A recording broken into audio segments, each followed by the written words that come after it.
ओम शांति। बाबा good morning. आज बाबा के 5 सितंबर 2020 के महावाक्य हैं। बाबा ने सार में कहा, मीठे बच्चे, इस बेहद के नाटक में तुम आत्माओं को अपना अपना पार्ट मिला हुआ है। अभी तुम्हें ये शरीर रूपी कपड़ा उतार कर घर जाना है, फिर नए राज्य में आना है। बाबा ने प्रश्न पूछा, बाप कोई भी कार्य प्रेरणा से नहीं करते, उनका अवतरण होता है, ये किस बात से सिद्ध होता है? तो बाबा ने उत्तर में कहा, बाप को कहते ही है करण करावन हार। प्रेरणा का तो अर्थ है विचार। प्रेरणा से कोई नई दुनिया की स्थापना नहीं होती है।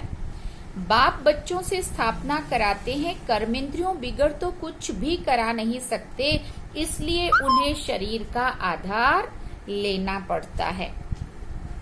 ओम शांति। रूहानी बच्चे रूहानी बाप के सामने बैठे हैं, गोया आत्माएं अपने बाप के सामने बैठी हुई हैं। आत्मा जरूर जिस्म के साथ ही तो बैठेगी ना। बाप भी जब जिस्म लेते हैं तब ही सन्मुख होते हैं। इसको कहा जाता है आत्मा परमात्मा अलग रहे बहुकाल, सुंदर मेला कर दिया जब सतगुरु मिला दलाल। तुम बच्चे समझते हो ऊंच ते ऊंच बाप को ही ईश्वर प्रभु परमात्मा भिन्न भिन्न नाम दिए हैं। परम पिता कभी भी लौकिक बाप को नहीं कहा जा सकता। सिर्फ परम पिता लिखा तो भी कोई हर्जा नहीं है। परम पिता अर्थात वो सभी के पिता एक हैं। बच्चे जानते हैं हम परमात्मा के साथ बैठे हैं। परम पिता परमात्मा और हम आत्माएं शांति धाम की रहने वाली हैं। यहाँ पार्ट बजाने आते हैं। सतयुग से लेकर कलयुग अंत तक पार्ट बजाया, ये हो गई नई रचना। रचता बाप ने समझाया है कि तुम बच्चों ने ऐसे पार्ट बजाया है। आगे नहीं जानते थे कि हमने 84 जन्मों का चक्र लगाया है। अभी तुम बच्चों से ही बाप बात करते हैं, जिन्होंने 84 का चक्र लगाया है।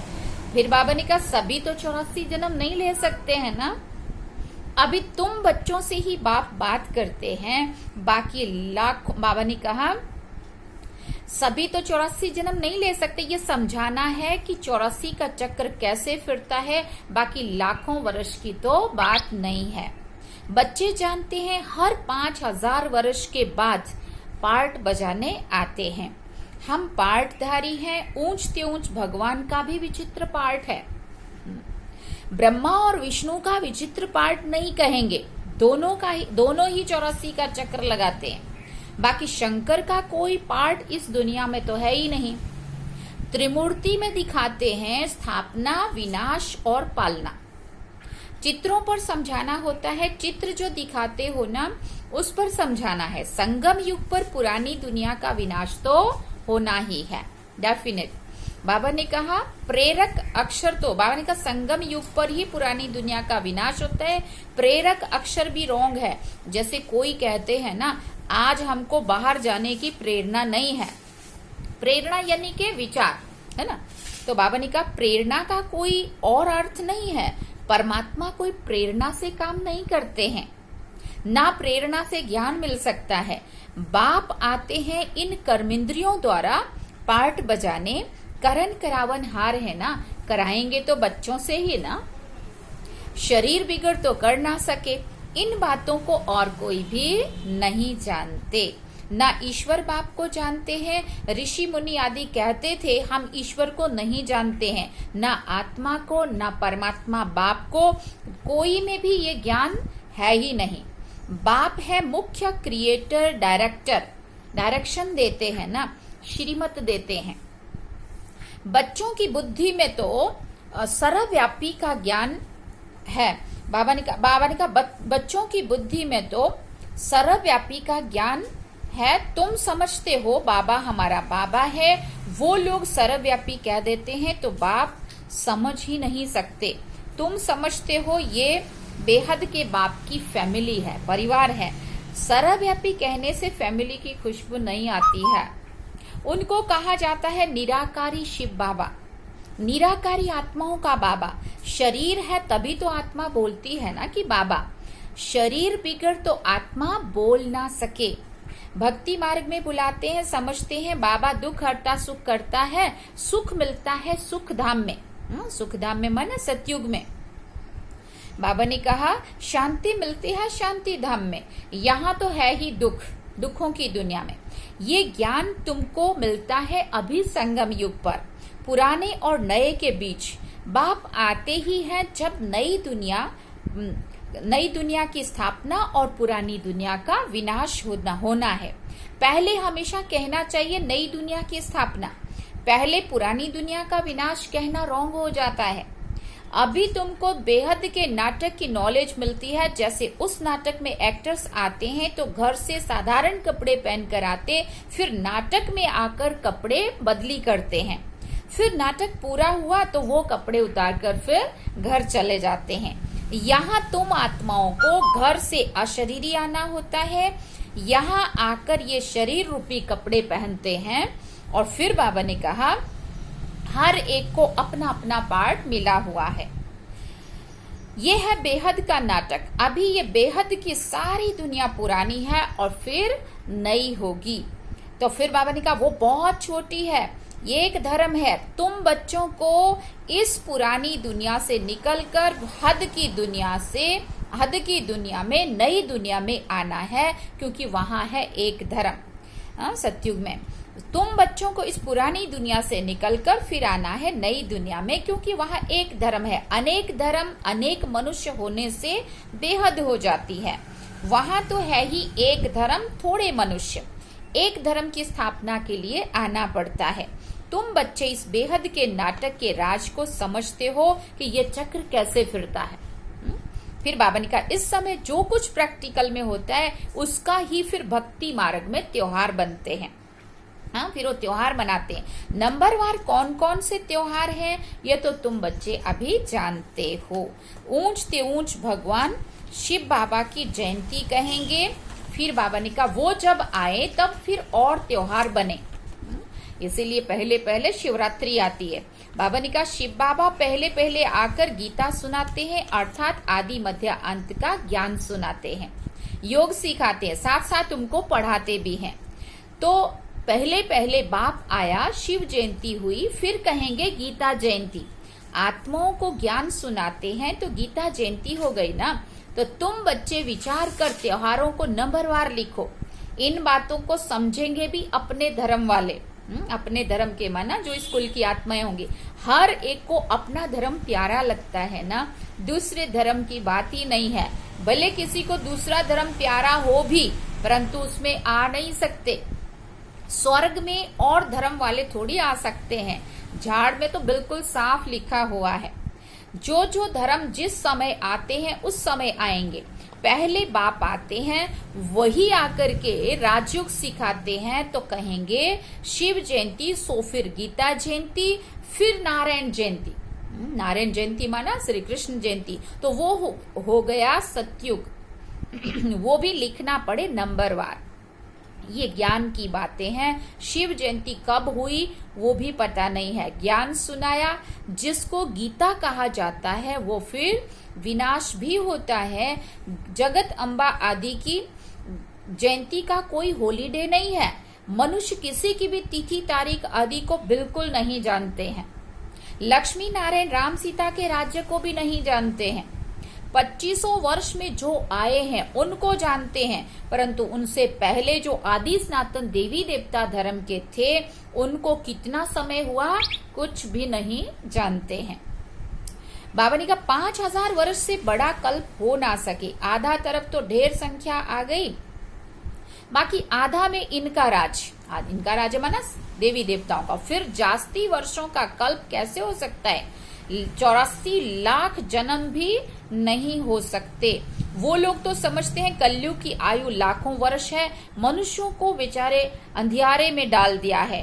कहाँ सारा ड्रामा 5000 वर्ष का और कहाँ सिर्फ कलयुग के लिए 40,000 वर्ष अभी और शेष हैं, ऐसा लिख दिया है। जब लड़ाई लगती है तो समझते हैं भगवान को आना चाहिए, लेकिन भगवान को आना चाहिए संगम पर।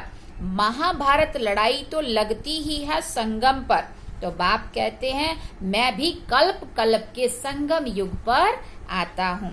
बाप आएंगे नई दुनिया की स्थापना, पुरानी दुनिया का विनाश कराने।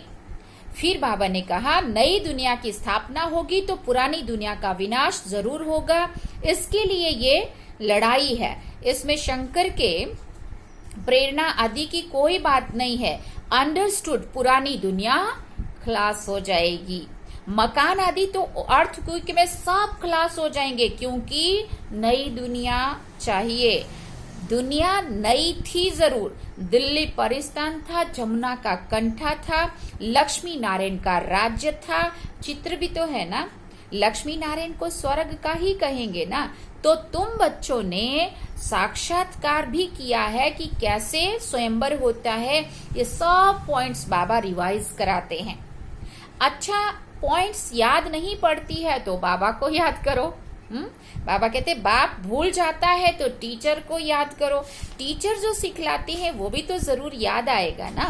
टीचर भी याद आएगा, नॉलेज भी याद रहेगी, और उद्देश्य भी बुद्धि में है। हमारा उद्देश्य क्या है? लक्ष्मी नारायण बनना। बाबा ने कहा याद ही रखना पड़े, क्योंकि तुम्हारी स्टूडेंट लाइफ है ना।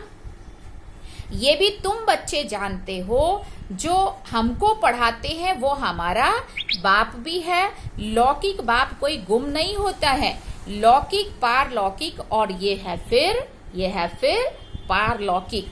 इनको याद नहीं करते हैं।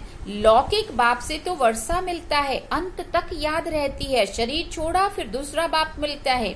जन्म बाई जन्म लौकिक बाप मिलते हैं। जितने जन्म उतने लौकिक बाप। पारलौकिक बाप को भी दुख व सुख में याद करते हैं। बच्चा मिला तो कहेंगे ईश्वर ने बच्चा दिया, बाकी प्रजापिता ब्रह्मा को याद नहीं करेंगे। इनसे कुछ मिलता थोड़ी है। इनको अलौकिक कहा जाता है। तुम जानते हो हम ब्रह्मा द्वारा शिव बाबा से वर्षा ले रहे हैं। जैसे हम पढ़ते हैं, यह रथ भी निमित्त बना हुआ है। बहुत जन्मों के अंत में इनका शरीर ही रथ बना है। रथ का नाम तो रखना पड़ता है ना। यह है बेहद का सन्यास। रथ कायम ही रहता है, बाकी का ठिकाना नहीं है। चलते फिरते भागंती हो जाते हैं। आज बाबा के बनते हैं, कल बाबा को छोड़ के भाग जाते। बाबा कहते बाकियों का ठिकाना नहीं है। ये रथ मुकर्रर है, ये भागता नहीं है। ये रथ तो मुकर्रर है ड्रामा अनुसार। इनको कहा जाता है भाग्यशाली रथ। तुमको भाग्यशाली रथ नहीं कहेंगे। भाग्यशाली रथ एक माना जाता है जिसमें बाप आकर ज्ञान देते हैं, स्थापना का कार्य कराते। तुम भाग्यशाली रथ नहीं ठहरे। तुम्हारी आत्मा इस रथ में बैठकर पढ़ती है। आत्मा पवित्र बन जाती है, इसलिए बलिहारी इस तन की है जो इसमें बैठकर पढ़ाते हैं। ये अंतिम जन्म बहुत वैल्यूबल है। फिर शरीर बदलकर हम देवता बन जाएंगे। इस पुराने शरीर द्वारा ही तुमको शिक्षा पाते हो। तुम शिक्षा पाते हो, शिव बाबा के बनते हो। तुम जानते हो हमारी पहली जीवन वर्थ नॉट ए पेनी थी, अब पाउंड बन रही है। जितना पढ़ेंगे उतना ऊंच पद पाएंगे। बाबा ने समझाया है, याद की यात्रा है मुख्य। इनको ही भारत का प्राचीन योग कहते हैं, जिससे तुम पतित से पावन बनते हो। स्वर्गवासी तो सब बनते हैं। फिर है पढ़ाई पर मतदार। तुम बेहद के स्कूल में बैठे हो, तुम ही फिर देवता बनेंगे। तुम समझ सकते हो ऊंच पद कौन पा सकते हैं, उनकी क्वालिफिकेशन क्या होनी चाहिए ऊंच पद पाने वालों की।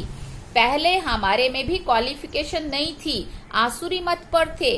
अब ईश्वरीय मत मिली है। आसुरी मत से हम उतरती कला में जाते हैं, ईश्वरीय मत से चढ़ती कला में जाते हैं। फिर बाबा ने कहा ईश्वरीय मत देने वाला है एक, आसुरी मत देने वाले तो अनेक हैं।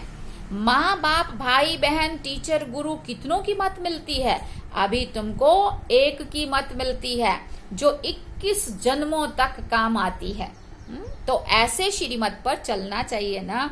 जितना चलेंगे उतना श्रेष्ठ पद पाएंगे, कम चलेंगे तो कम पद पाएंगे। श्रीमत है ही भगवान की। ऊंचते ऊंच भगवान है जिसने श्री कृष्ण को ऊंचते ऊंच बनाया, फिर नीचते नीच रावण ने बनाया।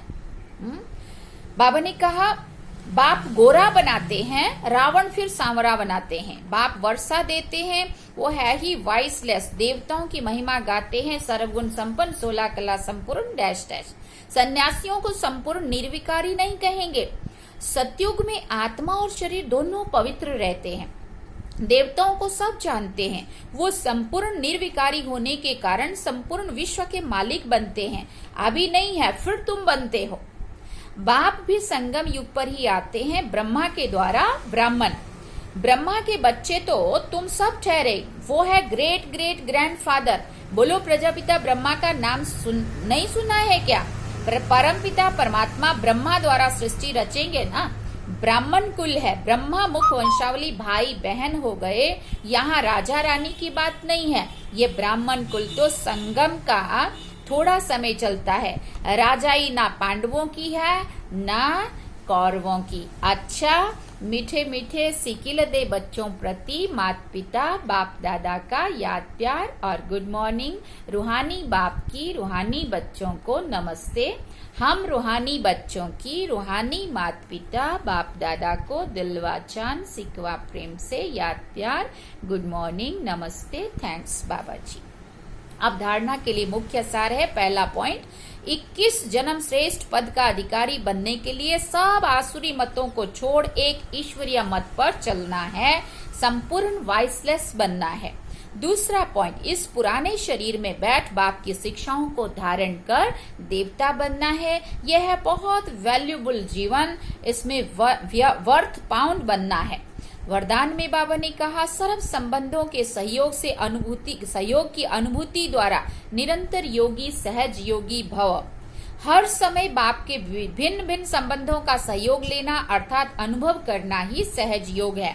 बाप कैसे भी समय पर संबंध निभाने के लिए बंधे हुए हैं। सारे कल्प में अभी ही सर्व अनुभवों की खान प्राप्त होती है, इसलिए सदा सर्व संबंधों का सहयोग लो, निरंतर योगी सहज योगी बनो, क्योंकि जो सर्व संबंधों की अनुभूति व प्राप्ति में मगन रहता है वही पुरानी दुनिया के वातावरण से सहज ही उपराम हो जाता है।